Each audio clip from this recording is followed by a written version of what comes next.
मैं हूं नीरज वाजपेयी और आप देख रहे हैं आवाज़ अड्डा। आवाज़ अड्डा में आज बातचीत होगी वैक्सीन अप्रूवल को लेकर के ट्रैवल पर्पस से ब्रिटेन के साथ। बातचीत के लिए हमारे साथ जो मेहमान हैं उसमें जफर इस्लाम साहब हैं, भारतीय जनता पार्टी के राष्ट्रीय प्रवक्ता और राज्यसभा के सांसद हैं।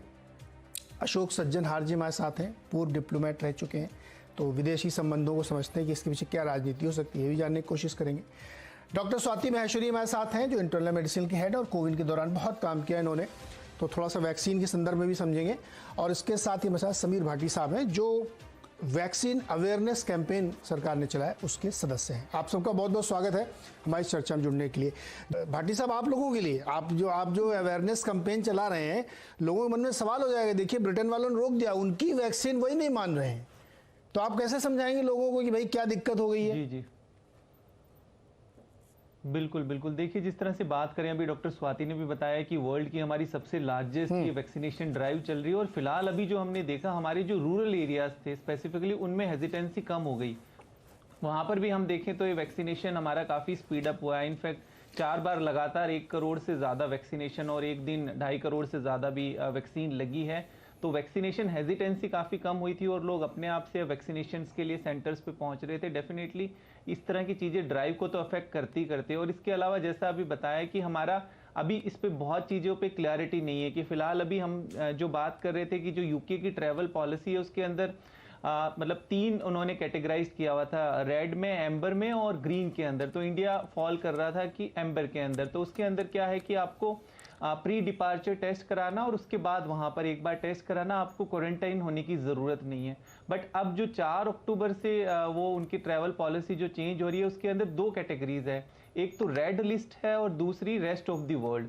तो अब इंडिया एम्बर में रहेगा कि रेस्ट ऑफ द वर्ल्ड में रहेगा, वो हमारे लिए। अगर रेस्ट ऑफ द वर्ल्ड वाली पॉलिसी तो उसके अंदर वही आपकी 10 डेज की क्वारंटाइन वाली पॉलिसी, और 10 डेज की क्वारंटाइन वाली पॉलिसी में पहले pre departure test, post departure, उसके बाद अराइवल के बाद टेस्ट, उसके बाद अगर आपको क्वारंटाइन ओवर करना है तो 5 दिन के बाद फिर आपको टेस्ट करा के क्वारंटाइन ओवर करना पड़ेगा। तो ये काफ़ी कॉम्प्लिकेटेड जो है पॉलिसीज बन गई है। बट इसके पीछे का साइंटिफिक रीजन समझ नहीं आ रहा, क्योंकि जो वैक्सीनेशन ड्राइव है वो तो। अच्छा, एक चीज बताइए भाटी साहब, एक चीज बताइए कि टेक्निकली क्या कोई इस तरीके का मिसयूज हो सकता है कोविन का,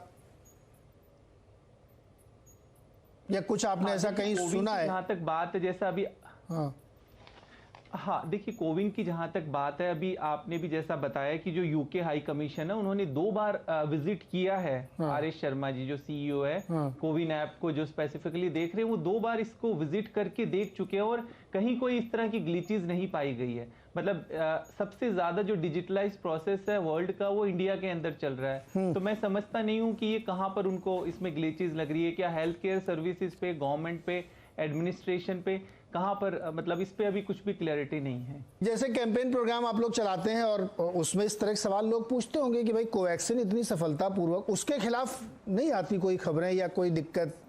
ये इवन फाइजर की भी अगर आप देखें तो स्वाति जी सही कह रही हैं कि उसकी एफिकेसी गिर रही है।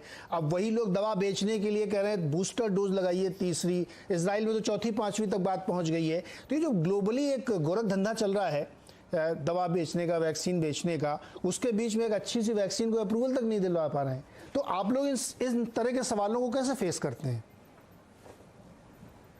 जी बिल्कुल, देखिए अभी फिलहाल एकदम से जिस तरह से जो बूस्टर की बात चल रही थी और जिस तरह से यूएस में बूस्टर डोज शुरू हो गया, या इजराइल में तो बूस्टर डोज उन्होंने काफ़ी संख्या में लगाना भी शुरू कर दिया, उसके बाद इस तरह की चीज़ें सामने आने लग गई। जिनको फर्स्ट डोज लगी थी जनवरी फेब के अंदर की, अब हमें जो है बूस्टर डोज की आवश्यकता पड़ेगी। तो ये सब चीज़ें आती है। और जैसा हम लोगों ने देखा फिलहाल कि इस तरह से हमने सेकेंड वेव भी देखी। सेकेंड वेव से पहले भी लोग, काफ़ी सारे लोग हमारे वैक्सीनेटेड हो गए थे, हेल्थ केयर वर्कर्स वगैरह, पर उनके अंदर हमने उस तरह से एंटीबॉडीज डिक्लाइन देखी नहीं। और जितनी स्टडीज़ भी आ रही है हमारी, चाहे एस्ट्राजेनिका को लेके या कोवैक्सीन को लेकर भी, उसके अंदर उस तरह से आपका जो डिक्लाइन है एंटीबॉडीज़ का वो नहीं देखा गया है।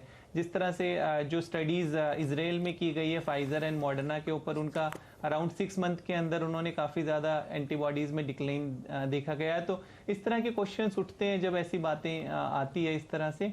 और फिलहाल अगर हम देखें तो इंडिया के अंदर जैसे अभी 22% के करीब तो लोग फुली वैक्सीनेटेड हो चुके हैं और 60% एडल्ट पॉपुलेशन जो है सिंगल डोज से वैक्सीनेट हो चुकी है। तो इतनी ज़्यादा वैक्सीनेशन ड्राइव इतनी सफलतापूर्वक मुझे लगता नहीं वर्ल्ड वाइड किसी कंट्री के अंदर चल रही है। तो क्वेश्चन इसमें किस बात का है, मतलब ये सेंट्रल गवर्नमेंट से सवाल है, स्टेट से सवाल है, किससे सवाल है? तो वैक्सीनेशन ड्राइव या सर्टिफिकेशन पे मुझे लगता नहीं किस तरह का कोई, क्योंकि ये पूरा साइंटिफिक तरीके से चल रहा है, सब कुछ QR कोड होता है, हर चीज वेरीफाई हो जाती है किसी भी पर्सन की कि वो वैक्सीनेटेड है या नहीं, सभी चीजें डिजिटलाइज अवेलेबल है।